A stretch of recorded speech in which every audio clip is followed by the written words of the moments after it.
လိုက်သူ့တငယ်ချင်းကိုတော့သူသိချပြန်ပြောထားတာပေါ့သူ့တိုင်းမျိုးပြန်ရောက်ဘယင်မင်းမြတ်ကိုဒါကြီးပြန်မပြောနဲ့နော်ဒီအကြောင်းကိုပြန်မပြောဖို့ပြန်မပြောဖို့အတွက်ဂတိတောင်းဂတိအထက်တောင်းသူ့တငယ်ချင်းကလည်းဂတိပေးတယ်နန်းတော်ကိုပြန်ရောက်တဲ့အခါမှာတော့မင်းသားလေးကသူ့ဖခင်ခမဲတော်ကိုသူငါးလေးကိုရှာမတွေ့ခဲ့ဘူးဆိုတာကိုပြန်ပြောတယ်အဲ့ဒီနောက်အချိန်တွေတော်တော်ကြာတဲ့အခါမှာတမားတော်တွေရဲ့ကုသပေးမှုကြောင့်မင်းသမီးလေးရဲ့ယောဂဟာ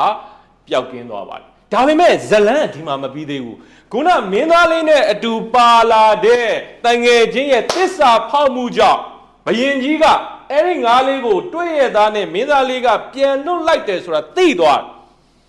သူမိဖုရားကနေကောင်းသွားပြီဖြစ်ပေမဲ့မင်းသားလေးသာငါးကိုစောစောယူခဲ့မယ်ဆိုရင်သူမိဖုရားယောဂမြန်ပျောက်မှာကိုသိတဲ့အတွက်ဘယင်ကြီးကဒေါသထွက်ပြီးတော့မင်းသားလေးကိုပြည်နေနံပေးလိုက်ပါတဲ့အဲ့တော့မင်းသားလေးလည်းပြည်နေနံပေးခံထိတဲ့အခါမှာရပ်ပေါင်းများစွာခီးထွက်လာရင်နဲ့လမ်းခီးမှာတမင်လေးတစ်ကောင်တွေ့တမင်လေးတစ်ကောင်တစ်ခါတည်းသူစီပြေးလာပြီးတော့မုံဆိုးလိုက်လာလို့ပါကျုပ်တို့ကိုမုံဆိုးလိုက်လာလို့ပါအကူညီတောင်းတဲ့အခါမင်းသားလေးကအဲ့ဒီတမင်လေးကိုမုံဆိုးရန်ကနေဝေးအောင်ဝတ်ထားပေးလိုက်အဲ့လိုနဲ့တဖြည်းဖြည်းနဲ့လိုက်မုံဆိုးကတွေ့တဲ့အခါမှာမင်းသားလေးကိုမေးတယ်ဒီနားမှာတမင်လေးတစ်ကောင်တွေ့လားအဲ့တော့မင်းသားလေးကခက်တီတီပဲပြောလိုက်ဒါဘယင်ကြီးကိုပေးမဲ့လက်ဆောင်ပဲမုံဆိုးတင်ဘယင်ကြီးကိုပေးမဲ့မင်းပန်နာကို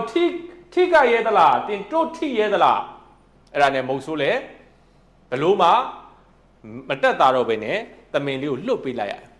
အဲ့လိုပဲခွေးရတဲ့ကောင်ထပ်တွေ့ပြန်အောင်လမ်းမှာခွေးရကိုလည်းလူတွေကပြေးပြီးတော့လိုက်ဖမ်းတယ်တခါတည်းမင်းသားကသူ့ရဲ့အပေါ်ဝိယုံလေးကိုချွတ်ပြီးတော့ခွေးရလေးကိုလည်းပဲလူတွေမတွေ့အောင်လို့မုံဆိုးတွေမတွေ့အောင်လို့ကူညီပေးလိုက်အဲ့နဲ့တဖြည်းဖြည်းနဲ့မင်းသားလေးကရပ်ပေါင်းများစွာခရီးထွက်လာပြီးတဲ့နောက်မှာတိုင်းပြည်တပြည်ကိုရောက်အဲ့ဒီတိုင်းပြည်မှာရှိတဲ့ဘုရင်မင်းမြတ်မှာအလွန်လှပချောမောတဲ့သမီးတော်လေးတစ်ပါးရှိအဲ့ဒီသမီးတော်လေးစီမှာထူးခြားတဲ့မှန်ရင်တစ်ချက်ရှိအဲ့ဒီမှန်ကြီးကဘလောက်ထူးခြားလဲဆိုတော့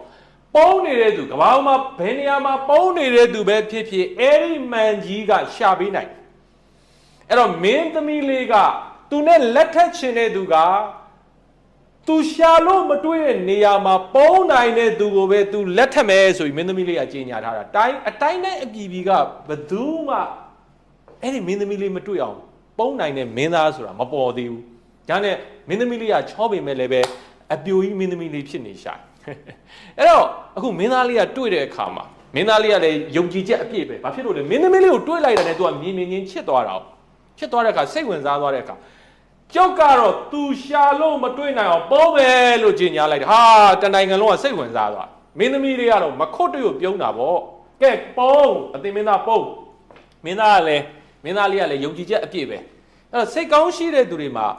ယုံကြည်ချက်ဆိုတာရှိတယ်ဘာယုံကြည်ချက်လဲသူတို့ဒီလောကပေါ်မှာကောင်းတဲ့ energy တွေကိုသူတို့ယဉ်နှီးမြုပ်နှံထားတယ်အဲ့ဒီတော့ဒါတွေကောင်းတာတွေပြန်ရလိမ့်မယ်လို့သူတို့ယုံကြည်တယ်သူများပေါ်မှာမဟုတ်တာလုပ်ထားတဲ့သူတွေစိတ်ကောင်းမရှိတဲ့သူတွေကတော့ဘဝမှာအခက်အခဲလေးနည်းနည်းတွေ့လာနေရိမ့်သွားတတ်တယ်ဘာဖြစ်လို့လဲသူကတစ်သက်လုံးမဟုတ်တာတွေလုပ်ထားလို့အဲ့တော့လောကကြီးရှင်းရှင်းလေးပဲအမိုက်တွေပြင်အမိုက်တွေပဲပြင်ရမှာရွှေတွေထည့်ပြီးတော့အမိုက်တွေပြန်မပေးဘူးလောကကြီး